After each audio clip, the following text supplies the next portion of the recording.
Who am I? You sure you want to know? The story of my life is not for the faint of heart. If somebody told you this was your average review video, if somebody said that I was your average Spider-Man fan not a care in the world, somebody lied.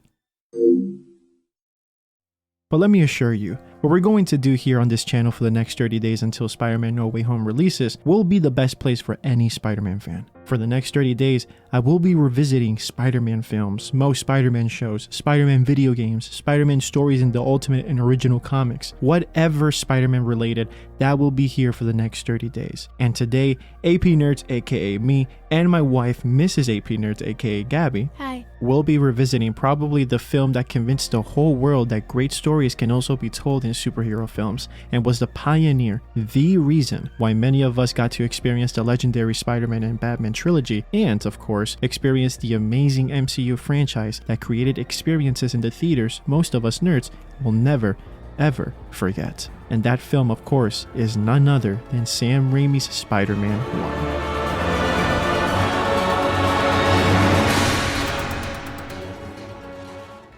1. We rewatched Spider-Man 1 after a very, very long time. And you know what? It is still, without a doubt, the best origin story ever told in a superhero film, at least in my opinion. Fuck Batman Begins, The Amazing Spider-Man, Spider-Man Homecoming, Iron Man, Captain America the First Avenger, and for sure, fuck Captain Marvel. The less we speak about that film, the better. Spider-Man 1, for some reason, just speaks to me like no other origin film has ever done before, and recently watching it again, I finally understood why this film speaks so much to me differently from any other superhero film. And honestly, it's because of three major reasons that I pointed out while rewatching these movies. Reason number one is that the movie focuses on the characters over the plot of the film. How many times have we seen films focus so much on trying to make us understand what is going on by giving us so much exposition and sacrifice the opportunity to make us care for the characters that we're actually experiencing on screen? It is like an epidemic in films. Far too many films focus on just the action or moving the plot forward instead of taking their time to make interesting characters that many of us can actually relate to and even fall in love with. It is because most directors or film studios are just incompetent, creatively broke, or just lazy to do so. We'll never know. But what I do know is that this film 100% avoids that mistake that shamefully many action-adventure movies do.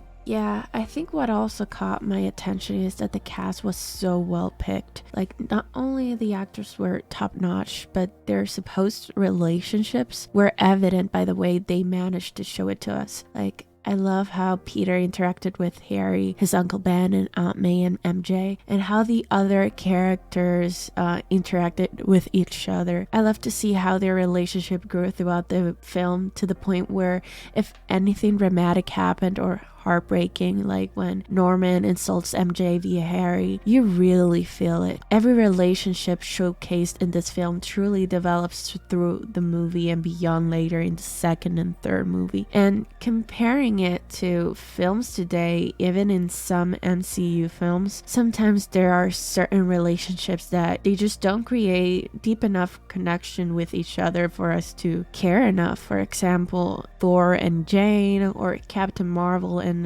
her friend which name I forgot. Yeah, don't feel bad. I also don't remember at all, because at the end of the day, Captain Marvel is just a very forgettable film in my opinion. And well, did they even say her name? I don't even remember if they... I don't know. Well. Okay, moving on.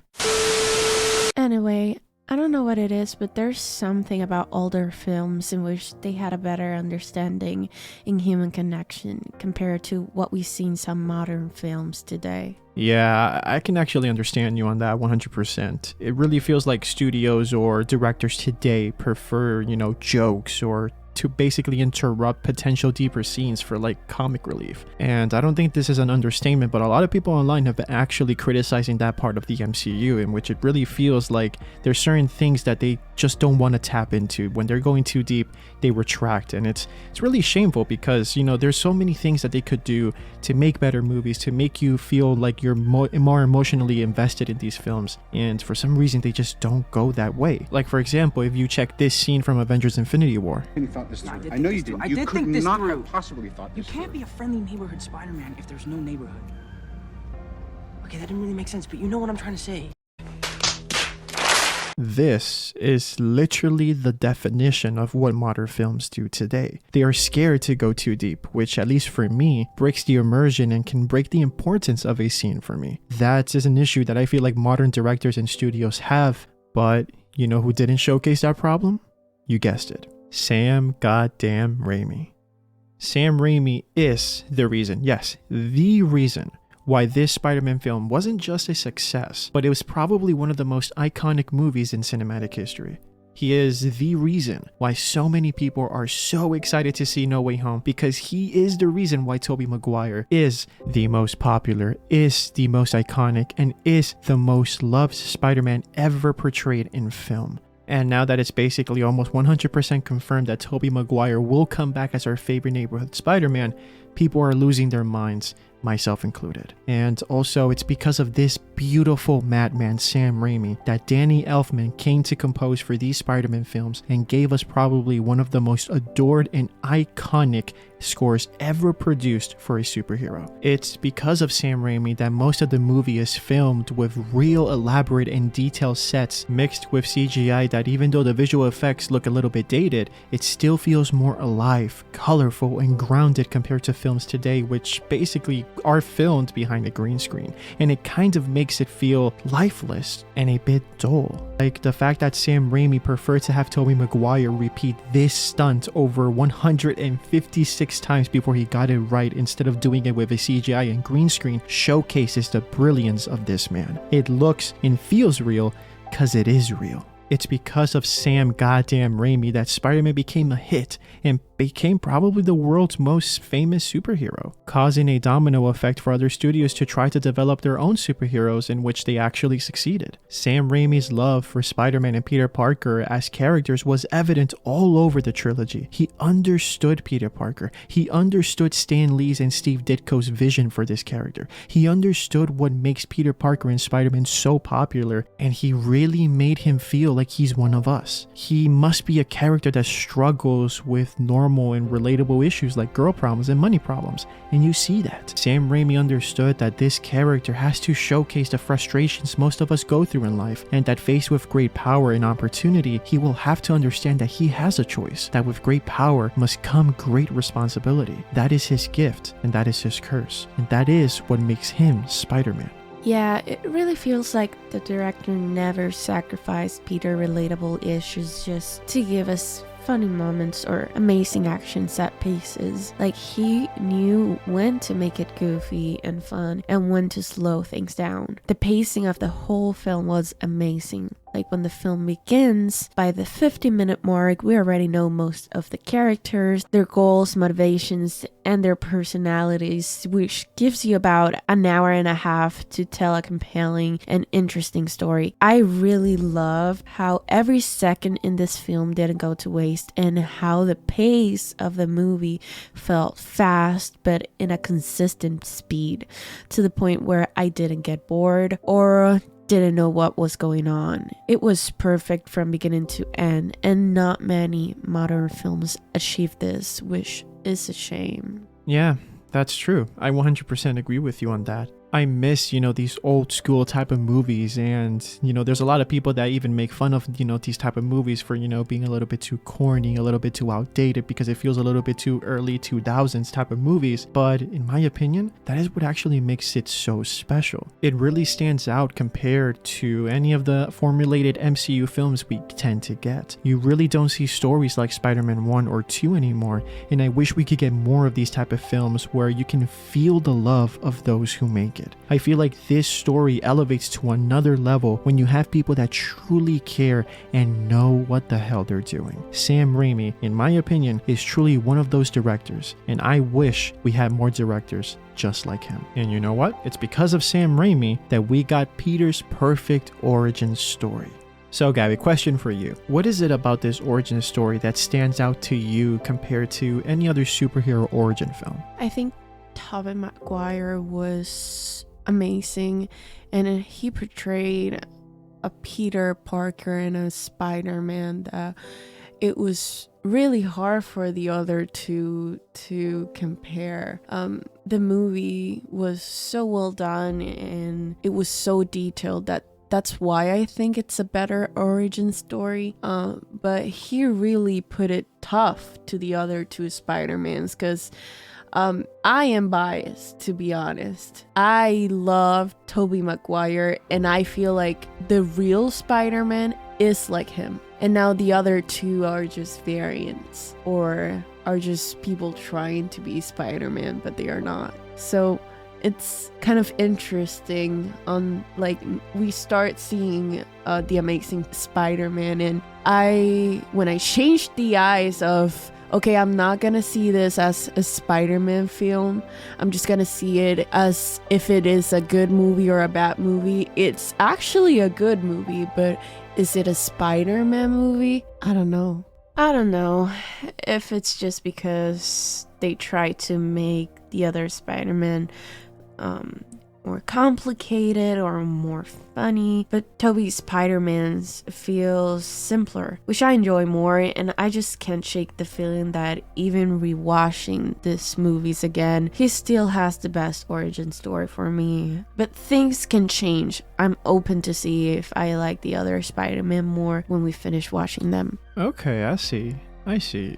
Thank you for sharing, honestly. I have to agree with you. I feel like this Spider-Man has the best Spider-Man origin story ever told in the movies, at least compared to, Amazing Spider-Man and Homecoming, at least for now. I just feel like Peter in this film feels more relatable, more fleshed out, and it's just a better overall character than those two, again, at least for now. You see right in the beginning of this film, Peter's life is just sad.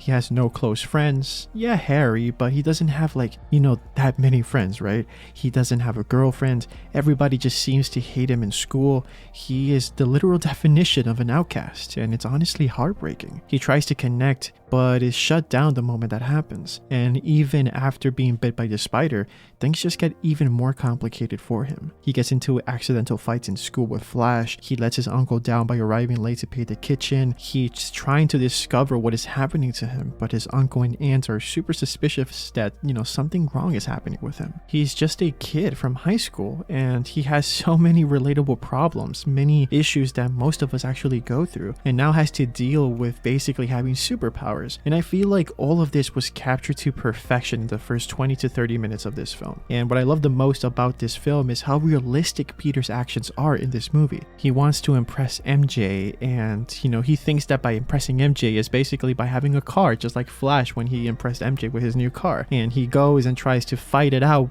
beats Bonesaw, and the guy just gives him $100 instead of the $3,000 that he was supposed to get. And I love this point of the movie in which Peter is smiling at the guy, thinking that he was going to get more money, only to realize seconds later that that guy was basically ripping him off. So of course, like any normal human being would do, he just gets mad and just lets the robber go to basically get revenge on the guy. Very realistic human actions, and perfectly encapsulates the essence of what happened in the comics, just in a different way. Because of Peter wanting revenge, he paid the ultimate price because his uncle died.